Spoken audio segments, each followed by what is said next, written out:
Hi mga kachupos! Hello mga kachupol, si Jeffrey Santos po ito. Hello sa inyo mga kachupols. God bless at mag-enjoy everyday and mabuhay kayo hanggang gusto nyo. Hello mga kachupos! This is your girl Christine and I hope to see you guys soon. Number 200. Hello mga kachupas! Hello mga kachupos!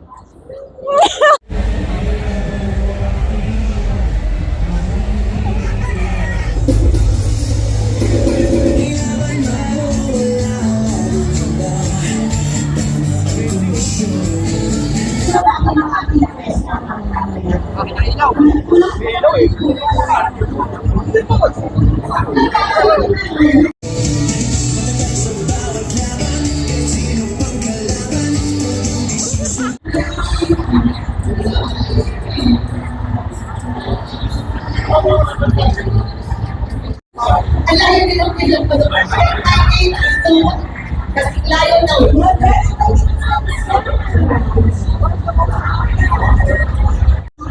Hello mga kachupos, at ngayon ay day 3 ng Philippine Breeders at kasama natin si Ma'am Jenna. Hello! And ma'am, is this your first time po ba umattend sa gantong event, ma'am?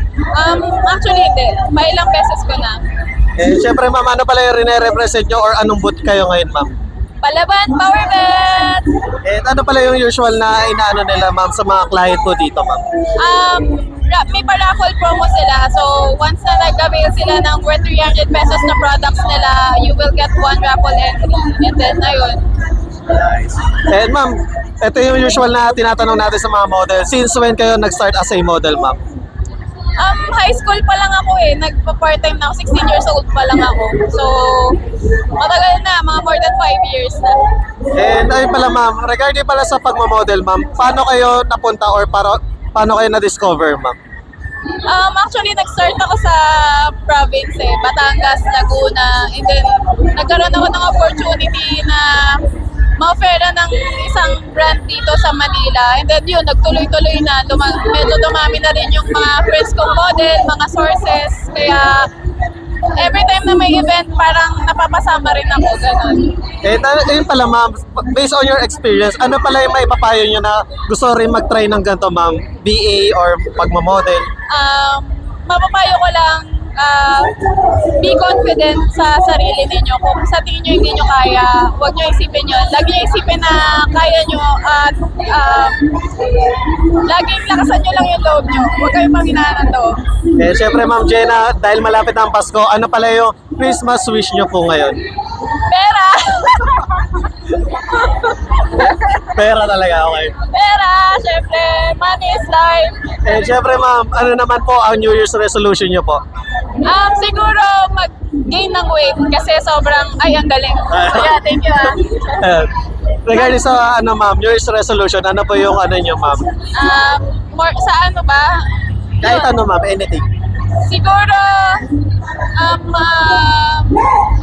mag-invest sa business siguro. Mas, more on sa investments rather than sa sariling pangkasiyahan ng gano'n. And ma'am Jenna, just in case na hindi pa sila nakafollow sa inyo, any social or business na gusto nyo pong i-plug, kahit family business ma'am? Hi guys, follow nyo naman ako sa Facebook page ko or sa Instagram, Jenna Mendoza. Search nyo lang po yun. Sa TikTok po, Jenna18. Yun lang. Eh, mas again, thank you ma'am Jenna. Thank you so much guys. Thank you.